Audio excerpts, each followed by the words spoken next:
Augustin Thiam, RHDP le jour, Pro-Thiam la nuit. Les actes de déloyauté qui trahissent le gouverneur du district de Yamoussoukro. C'est un sujet qui est tiré du journal en ligne l'avenir.ci. Dans le panorama politique, la figure d'Augustin Thiam, gouverneur du district autonome de Yamoussoukro et cadre du RHDP, suscite une réflexion profonde sur la question de la loyauté et de la duplicité. Le sujet qui est évoqué ici, tout le monde connaît le grand frère de Tidjam Thiam. Il s'appelle Augustin Thiam. Mais quelqu'un qui est traître, matin il est poisson, la nuit il est oiseau. On va l'appeler Augustine. Et donc Augustine joue à un double jeu avec le RHDP. Ça n'a pas commencé aujourd'hui. Je me souviens que l'année dernière, on l'avait pris en flagrant délit. On l'avait bien biama devant tout le monde ici. Il avait changé. Mais en bon traître, il continue en sous-marin à saboter les œuvres du RHDP. Ce même Augustin Thiam, il a participé au CNT pour saboter. Si vous remarquez les actes là-bas, c'est quelqu'un qui a travaillé en collaboration avec Bédié pour saboter et créer la violence et le désordre à Yamoussoukro. Malgré tout ça, malgré toute la grande générosité du RHDP, l'individu n'a jamais cessé son sale boulot, c'est-à-dire être un traître. Aujourd'hui, au fur et à mesure que les élections avancent, lui-même on voit ses actes et il est en train de se démontrer et de se déployer sa malhonnêteté, sa traîtrise. Ça se voit, mais c'est lui seul qui ne voit pas. Sinon, tous ceux qui réfléchissent un peu voient combien de fois Augustine est en train de mettre à jour sa malhonnêteté et son manque de loyauté. En effet, Nana Boigny Ndri III, de son nom de chef de tribu des Akoué, on dit dans leur tribu Baoulé là, on dit que son nom c'est Nana Boigny Ndri III. C'est comme ça qu'il l'appelle là-bas. Qui a longtemps été perçu comme un pilier du RHDP, se trouve aujourd'hui au cœur d'une controverse singulière, se livrant à une critique acerbe de son propre camp via des plateformes publiques, de journalistes sur les réseaux sociaux tels que WhatsApp. Il est devenu quelqu'un aujourd'hui qui tient des propos, quand tu écoutes ce que lui dit, et puis il dit qu'il est militant RHDP, vraiment, toi-même, tu doutes. Et tu te dis, celui-là, comment tu peux être militant RHDP et puis en même temps tenir ses propos ou mieux poser de tels actes? Donc sur certaines plateformes comme WhatsApp, où des gens discutent, dans le RHDP même, ce n'est plus un secret. Les gens lui disent, toi, Augustine, là, tu es un traître. Il convient d'interroger le motif de cette dissidence manifeste. En s'érigeant en pourfendeur du RHDP, Augustine cède à une impulsion politique dont les ramifications soulèvent des interrogations quant à sa loyauté. Peut-on véritablement considérer comme honnête une telle posture alors qu'elle semble être guidée par un soutien non dissimulé envers son cadet Tidjam Thiam, président du PDCI et concurrent direct du RHDP? Ce qui frappe à l'œil, c'est que Augustine, pour soutenir son frère Chakadjan, ne se cache plus. Et lui-même, il tient des propos pour salir le président Ouattara. Il tient des propos pour mettre mal à l'aise le RHDP. Mais en même temps, le bénéfice d'être gouverneur grâce au RHDP, là, il ne veut pas laisser tomber. Lui veut manger la vache, boire le lait et en même temps se déplacer sur le dos de la vache. Finalement, on se demande, c'est quel genre de militant et c'est quel genre d'individu qui peut être dans un parti. Tu veux tirer les bénéfices du RHDP, mais en même temps, tu es en train de saboter ce même RHDP et en même temps, tu es plus qu'un militant du PDCI parce que tu te bats pour que ton petit frère puisse faire tomber le RHDP? Comment comprendre l'attitude d'Augustine qui détruit les arguments tendant à discréditer son cadet? Un parti farouchement opposé au RHDP.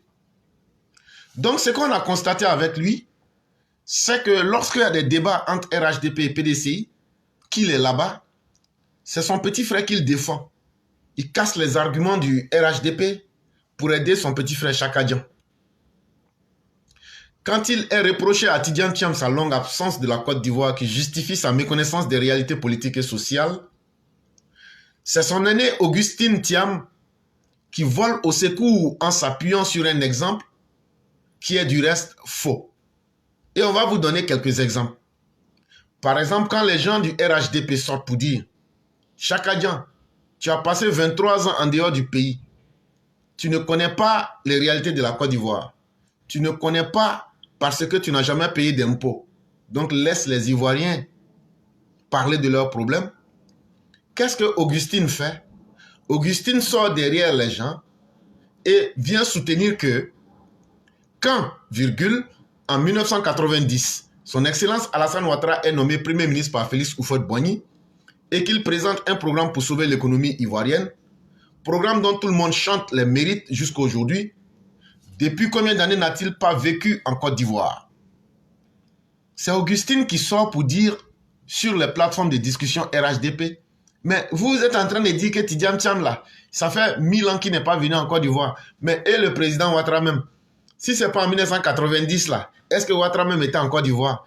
Ouattara même là, c'est quand on faut la nommer là, qu'on l'a connu, non? D'abord, ce que Augustine Thiam dit, c'est faux.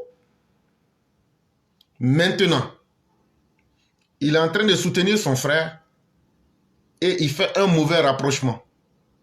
Et qu'est-ce qu'il veut prouver? Son histoire tente à prouver que l'on peut rester de nombreuses années hors de son pays et produire un programme pour sauver son pays. Mais bon, peut-être que je me trompe. Au cours d'une autre discussion, et donc ça c'est le premier exemple qu'on vous a donné, il y a eu encore une deuxième discussion. Augustine Thiam rajoute, pendant 50 ans, à part sa naissance à Dimokro, nulle trace d'Alassane Dramane Ouattara en Côte d'Ivoire. Vous voyez ces gens-là, ce sont des xénophobes patentés cachés.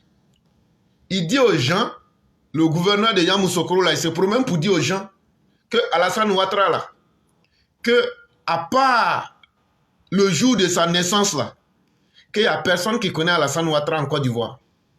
De la maternelle au bac, il a fallu réunir pendant 3 jours à Yamoussoukro toutes les sommités du PDC en 90 pour que Félix Houphouët-Boigny impose Alassane Ouattara comme Premier ministre.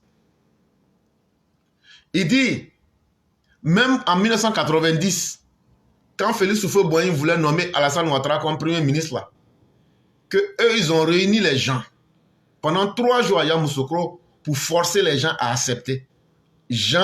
Personne ne connaît le président Ouattara.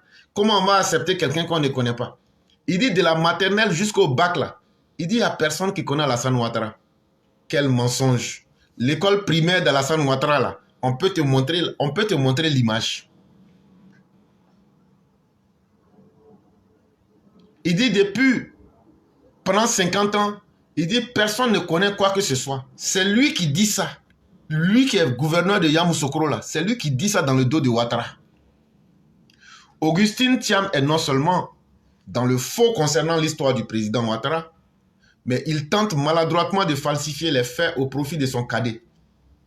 Et donc vous voyez ces individus, non seulement ils sont malhonnêtes, non seulement leur avidité est sans limite, ils veulent profiter partout et n'importe comment, mais ils n'ont même pas de respect pour là où ils mangent. Ça vient encore vous démontrer que ces personnes-là n'aiment pas la Côte d'Ivoire. Ni Tidiane Thiam, ni son frère Augustine n'aiment les Ivoiriens. Sinon, là où tu manges là, par intelligence simple, tu ne dois pas chier là-bas. Mais quand quelqu'un est malhonnête, ça va de soi. Pour eux, c'est acceptable. Sinon, ce qu'il dit est faux, parce que l'école primaire d'Alassane Ouattara On a posté ça ici, tout le monde a vu. Alassane Ouattara n'est pas un ovni en Côte d'Ivoire. Mais comme lui ne le sait pas, et qu'il veut utiliser cela pour diminuer le président Ouattara, afin de faire plaisir à son frère Tidjane Thiam et les comparer, nous avons dit ici, personne ne pourra se comparer au président Ouattara, surtout quand on a été un individu malhonnête, un individu incapable, un individu inapte à s'assumer, qui ne fuit que quand les événements deviennent difficiles. Il ne faut pas se comparer à ceux qui sont courageux.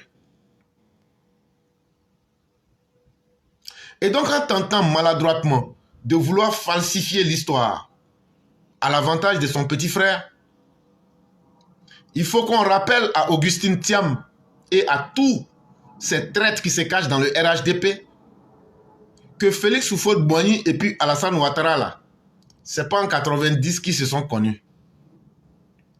Et que si par malhonnêteté, il veut faire croire que c'est à partir de 90, que Alassane Ouattara est venu en Côte d'Ivoire, on va lui demander, quand Alassane Ouattara était au FMI, là, qui traitait les dossiers de la Côte d'Ivoire?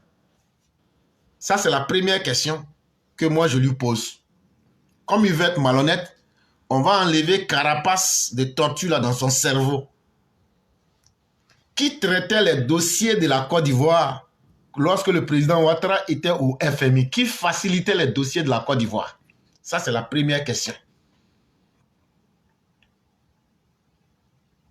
Alassane Ouattara intègre la BCEAO en qualité de conseiller du gouverneur Abdoulaye Fadiga. C'est ce dernier qui le présente à Félix Houphouët-Boigny, qui le désignera en octobre 1988 pour prendre les commandes de la BCEAO après le décès du gouverneur Abdoulaye Fadiga. Quand le gouverneur de la BCEAO, Abdoulaye Fadiga, est décédé là, c'est qui Houphouët-Boigny a nommé à la tête de la BCEAO. Et ça, c'était quand? C'était en octobre 1988. Donc, ce que Augustine dit, c'est faux. L'école primaire d'Alassane Ouattara, là, ça y a Dimokro là-bas. Donc, dire que de la maternelle jusqu'au bac, personne ne connaît Alassane Ouattara, ce n'est pas vrai. Son école primaire, là, on peut te montrer l'image, la photo. Et l'école là même est là-bas aujourd'hui. Je t'ai encore dit, quand la Côte d'Ivoire avait besoin de traiter des dossiers qui aidaient la Côte d'Ivoire en facilitant les démarches, c'est Alassane Ouattara. Et ça, bien longtemps avant 90. Deuxième preuve. Est-ce que tu peux nommer quelqu'un que tu ne connais pas?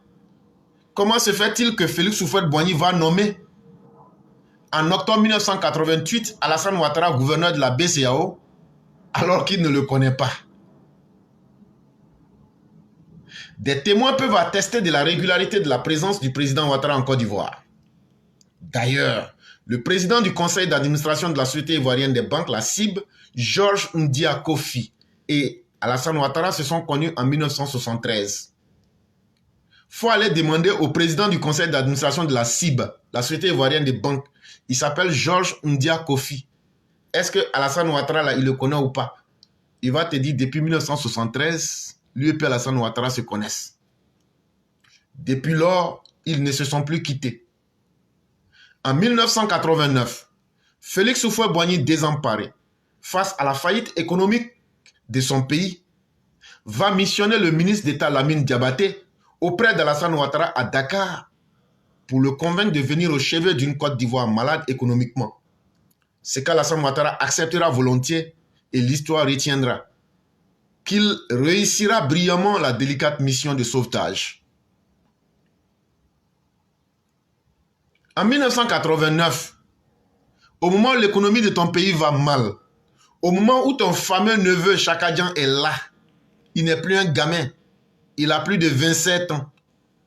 Au moment où toi-même, Augustine, vous êtes là, au moment où Nkomo est là, vous prenez le plan Komoé qui échoue lamentablement et pris à la gorge. C'est quelqu'un qu'on ne connaît pas, qu'on va l'appeler pour venir aider la Côte d'Ivoire. Il faut être vraiment quelqu'un qui veut se distraire et quelqu'un qui n'a pas peur de la honte pour dire des choses. Parce que la honte, là, quand on a un peu de dignité, là, ça compte dans la vie. Alassane Ouattara n'a jamais été un ovni comme ton Chakadjan. Et je ne crois pas que ce soit la chose la plus intelligente de prendre quelqu'un qu'on ne connaît pas, de le nommer et après se demander mais c'est qui on a nommé. Mais une autre chose que je vais te prendre pour te faciliter la tâche. Lorsque Alassane Ouattara vient en Côte d'Ivoire, l'événement que tu dis qu'en 90 là, les gens se sont réunis à Yamoussoukro là, il faut nous donner la date. Tu mens. Ça n'a jamais existé. Ça c'est un. De deux, la seule fois où Oufoué s'est senti obligé de présenter Alassane Ouattara aux Ivoiriens, Félix Houphouët-Boigny a clarifié qui Alassane Ouattara était. Il a dit, mon jeune frère que vous voyez ici s'appelle Alassane Dramane Ouattara. Ses ancêtres sont originaires du vaste empire de Kong. Et sa mère vient de Djenné, précisément de Gbeleban. Et donc, d'où sors-tu avec l'histoire que vous vous êtes réunis pendant 3 jours pour accepter qu'Alassane Ouattara devienne Premier ministre, alors que l'événement que moi je viens d'évoquer, que Oufoué a dit là, on peut vérifier ça. Ça existait bien avant 1990. Donc tu vois comment mentir quand tu mens, tu vois combien de fois tu te mets en difficulté. Mais tout ça, tu fais cela pour sauver malheureusement ton frère Tidiane Thiam, parce qu'il est pris aujourd'hui dans une sale situation.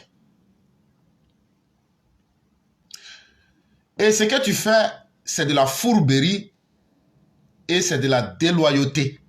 Ça veut dire de l'escroquerie, de la malhonnêteté à l'état pur. Du reste, Augustin Thiam fait semblant d'ignorer qu'ayant sa famille en Côte d'Ivoire, le président Ouattara n'a jamais fait une année hors de la Côte d'Ivoire. Même étant étudiant, il passait ses vacances en Côte d'Ivoire, notamment auprès de son oncle maternel, transporteur à Dabou, et avec qui il sillonnait la Côte d'Ivoire. Mieux, il passait les fêtes de fin d'année avec sa génitrice Adjana Bintou Cissé. Alassane Ouattara, là, quand il était étudiant, là, il ne pouvait pas faire 1 an sans venir en Côte d'Ivoire. Et quand il venait en Côte d'Ivoire, il était toujours à Dabou. Il partait chez son oncle qui est là-bas. Et comme son oncle avait Badjan, voiture qu'on appelle Badjan là, il prenait ça et puis il se promenait. Et donc là, il parcourait le pays. Ça là, il faut qu'on t'explique ça. Après encore là, comme lui-même là, c'est pas quelqu'un qui s'est créé lui-même là. Sa maman s'appelle Adjana Bintou Cissé. Alassane Ouattara, même quand il était à Washington là, chaque fin d'année au minimum, il venait fêter la fin d'année en Côte d'Ivoire chaque année avec sa maman. Il n'a jamais raté une année. Si on t'explique tous ces détails là, la malhonnêteté que tu es en train d'utiliser là, c'est pour donner des arguments à ceux qui t'écoutent et puis qui sont là et qui ne peuvent pas te répondre là. On va te montrer que si tu es fatigué là, il faut quitter dans RHDP. Les traites comme toi là, on n'en veut pas. La situation du président Ouattara n'est donc pas comparable à celle de Chakadjan, qui a disparu des radars de la Côte d'Ivoire après le coup d'État de 1999 pour ne revenir qu'en 2020 pour s'enrôler sur la liste électorale et disparaître à nouveau avant de réapparaître en 2022. Et donc, quelqu'un qui quitte un pays en 1999 et qui réapparaît en 2020 et qui disparaît à nouveau pour réapparaître en 2022, on comprend que le rapport de cet individu à ce pays n'est pas un rapport sain, n'est pas un rapport vrai. Et aujourd'hui, quelqu'un qui vient soutenir un individu malhonnête, c'est que toi-même, tu dois être doublement malhonnête pour soutenir des faits qui ne tiennent pas. Et c'est pourquoi tu utilises le mensonge, la tromperie. Mieux, Tidiane Thiam est apparu sur les médias internationaux comme français. Il a lui-même exprimé sa fierté d'être français sur ces plateformes Augustin Thiam critique la politique du RHDP, le livrant à la vindicte, sous le prétexte qu'il est libre de dire ce qu'il pense. Mon frère, si tu es libre de dire ce que tu penses là, il faut aller au PDCI. Eux là, ils vont te montrer que tu n'es pas libre de penser ce que tu veux là-bas. C'est parce que le RHDP là, ils sont gentils avec toi. Ils ont rempli ton ventre. Et c'est parce qu'ils te laissent le terrain de pouvoir faire ces conneries. Sinon là, depuis longtemps, tout le monde sait que tu es un traître. Personne ne te fait confiance. Mais comme toi-même là, tu es tenu par tes intérêts, tes intestins là, tu veux les remplir au restaurant là. C'est ce qui fait que tu es là et puis tu n'as pas honte. Sinon actuellement là, tout le monde te lit comme un livre et tu es la honte, Augustine. Quand les intervenants vantent les forces du RHDP, parti dont il est un haut cadre, notamment son implantation sur le territoire national, Augustin Thiam rétorque: ne sous-estimez jamais un adversaire. Vous n'avez pas fini d'être surpris.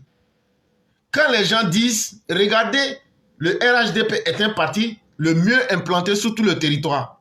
C'est le même Augustin Thiam qui vient, qui dit aux gens, ah mais non, ne sous-estimez pas PDCI là, hein? Ne sous-estimez pas PDCI là. Parce que tout ça, il veut forcément ternir l'image du RHDP. Parce qu'il est en train de mener un combat pour son propre frère. Si tu aimes vraiment ton frère, va le soutenir. Personne ne t'en empêche. Cette attitude ambivalente, oscillant entre soutien et son cadet, et son opposition à son propre parti, le RHDP, nous dépeint un personnage fourbe. Toi, tu dis que tu es dans un parti. Tu luttes contre les intérêts du parti.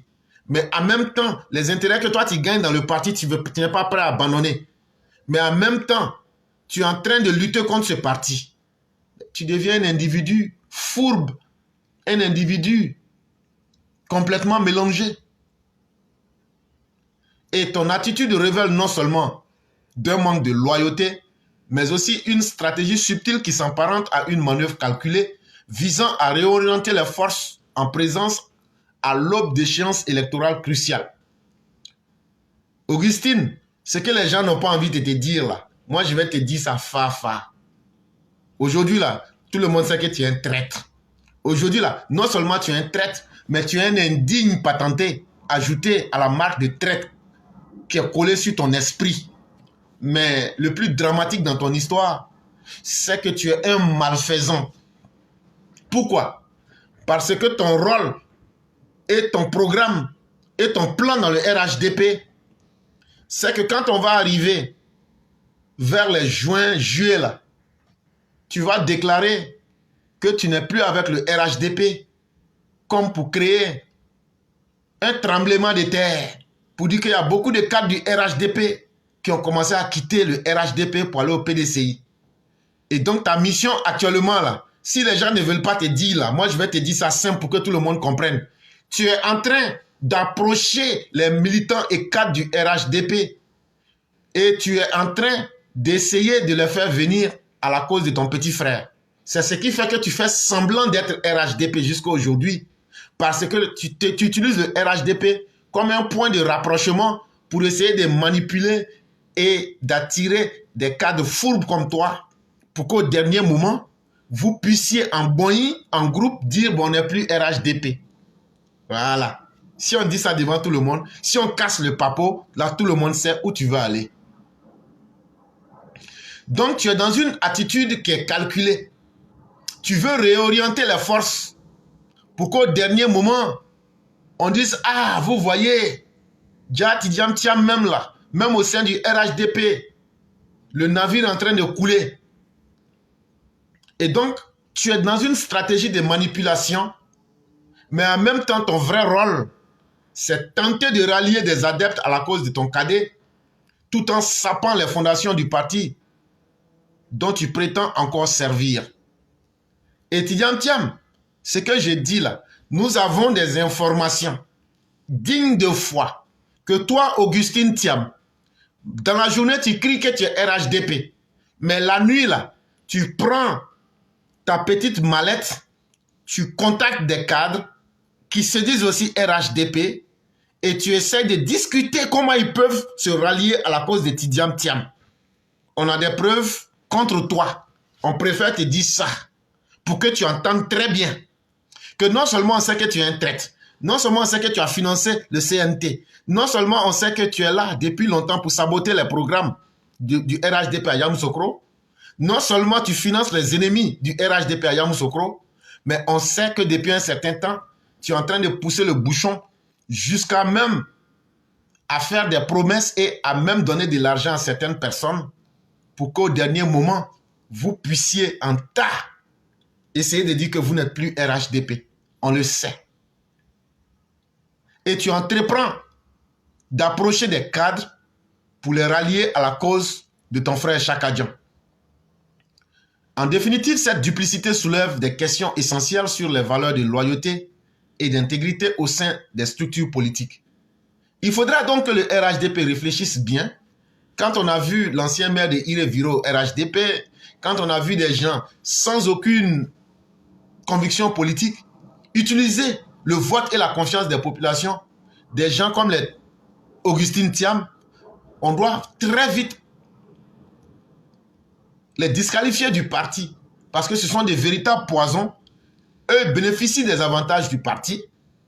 En même temps, ils luttent contre les intérêts de ce parti. Et en même temps, ils veulent renforcer l'ennemi. Et il devient un ver dans le fruit qui veut faire pourrir le RHDP de l'intérieur vers l'extérieur. Ça doit nous interpeller. Ça sera aussi un combat que le RHDP aura à mener.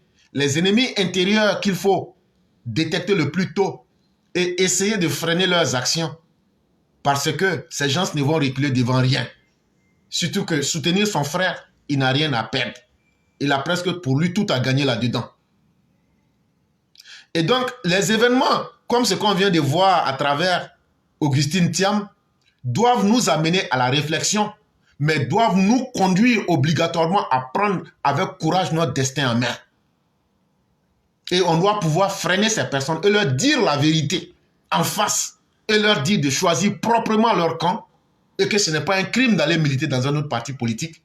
Parce que de telles attitudes, surtout que nous allons vers des élections, peuvent engendrer du désordre au sein du RHDP. Ça peut créer de la démotivation et ça peut confondre les militants. Quelqu'un qui n'est même pas capable de respecter l'histoire, quelqu'un qui peut trahir la vérité pour soutenir quelqu'un, ce qui est son frère, n'est pas quelqu'un qui peut être honnête vis-à-vis des militants. Parce que lui-même, ses propos le trahissent, ses actes le trahissent et son passif est lourd. Il faudrait qu'il en tire les conséquences. Si Augustine Thiam a un peu de dignité, le poste de gouverneur, là, puisque c'est le RHDP qui te l'a donné, là, il faut quitter. Va soutenir ton frère. Aie un peu le courage. Mais il faudrait que cette sale habitude en Côte d'Ivoire, les gens utilisent la politique comme des marchepieds pour atteindre leurs objectifs et après se foutent des partis politiques ou mieux se foutent des militants et des gens qui leur ont fait confiance, qui leur ont donné leur vote. Il faudrait que les lois en Côte d'Ivoire puissent punir cela. Tu quittes un parti, tu perds de facto ton droit à l'élection que les gens t'ont donné. Parce que c'est la confiance qu'on donne. Imaginez-vous que le président Ouattara se fasse élire par des militants RHDP, RDR et que demain il vire au FPI. Comment on va se sentir? Mais quand c'est à un niveau moindre comme les maires, les gouverneurs, on n'a pas l'impression que ça a un effet. Mais ce sont des nouveaux ennemis que vous créez. C'est-à-dire ils viennent, ils utilisent la tromperie pour prendre les voix du peuple et après ils se retournent contre ce propre peuple et ils luttent contre les intérêts de ce peuple. Vous voyez que ce n'est pas sérieux. Et donc, il faut pouvoir prendre courage et mettre fin à cet état de fait. Donc maintenant, pour continuer, j'aimerais parler, mon grand-oncle, de ce que tu as évoqué concernant le vrai Chérif Ousmane, notre général. On lui fait un chapeau, tous nos respects à lui. Et au fond, Ousmane Chérif, voilà, celui qui se prétend être Ousmane Chérif, ce monsieur-là même qui n'est là uniquement que pour nous, pour s'aimer le doute, comme mon grand-oncle l'a dit. Et je vais encore faire un rappel par rapport à cela. Rappelez-vous, dans les années 90, lorsque le gros bébé national, celui-là même qui a été biberonné aux mamelles de la République, celui-là qui n'a jamais dépensé un sou, je le nomme Henri Konan Bédié. Ce monsieur-là, quand il était au pouvoir, quand il a commencé à créer des ennuis judiciaires à notre président, le grand pardon, il a pris un juge qui s'appelait monsieur Ouattara Nouplé Zana. Il a pris Nouplé Zana, pourquoi? Un Ouattara, pourquoi? C'est subtil et c'est pervers. Simplement pour montrer que, voilà, un vrai Ouattara va chasser un faux Ouattara pour usurpation de nationalité. Et ces gens-là, ils sont toujours, c'est des faussaires, n'oubliez pas, c'est des gros faussaires. Rappelez-vous le nombre d'étrangers qui votaient avec ces gens-là. Donc, simplement pour corroborer les faits de mon grand-oncle, pour dire que ces gens-là, ils sont capables de tout. Il faut qu'on s'en méfie, il faut vraiment s'en éloigner comme on s'éloignerait de la peste. Le cas Ouattara Nouplé Zana est un cas qui est encore vivant et qui est encore vivace dans nos esprits. Pour ceux qui sont des vrais RDR, savent de quoi je parle. Maintenant, quand on parle des traces du président Ouattara, mais les traces du président Ouattara dans son enfance existent en Côte d'Ivoire. Mon grand-oncle, moi-même personnellement, j'ai connu la maîtresse du président Ouattara quand il était à Gimboko. J'ai connu sa maîtresse, c'était la grand-mère d'un ami à moi. On habitait dans le même quartier. Donc, la mamie, elle est décédée maintenant, mais nous tous, on la connaissait au quartier. Et ça, même ma mère, je jure que ce que je dis, c'est la vérité. Et je n'ai même pas à jurer parce que je suis sûr et certain de me dire. Le président Ouattara, sauf pour ceux qui ne veulent pas accepter l'évidence, le président Ouattara, il a dit, il partait en tournée toujours avec ses hommes qui sont dans les transports, que nous tous, on a connu leur cas ici, le cas des frères ici, qui étaient à Dabou. Donc, Augustine peut dire tout ce qu'il veut dire sur son petit frère Titi le Malo, mais nous, on est sûr de nos faits. On sait que Tidjane Thiam ne sera pas candidat parce qu'il jouit d'une double nationalité. Il n'est pas capable de s'assumer en tant qu'Ivoirien. Quelqu'un qui n'est pas capable de s'assumer en tant qu'Ivoirien, il ne peut pas diriger les Ivoiriens. Voilà. S'il est fier de sa nationalité française, qu'il parte être... Aujourd'hui, le gouvernement français a beaucoup de problèmes, a beaucoup d'ennuis financiers, qu'il parte aider son pays, la France, ou sinon le pays de ses parents qui est le Sénégal. Donc, dans le temps, j'aimerais m'arrêter là. Si tu as quelque chose à dire, je reste à l'écoute. Merci. Merci infiniment de ce que vous avez dit. Je crois que les propos sont très clairs. Et vraiment, on va vous dire merci. Et merci surtout du témoignage que vous connaissiez l'une des institutions du président Ouattara. C'est encore une preuve que le président Ouattara n'est pas un ovni, un objet volant non identifié qui se retrouve en politique en Côte d'Ivoire. C'est un être réel et nous l'avons connu et nous le connaissons. Et ça, c'est une très bonne chose. Vraiment, merci à vous. Merci pour ce témoignage et on va vous souhaiter un bon début de week-end. Merci à tous et je reste à l'écoute. Merci beaucoup, le grand maître.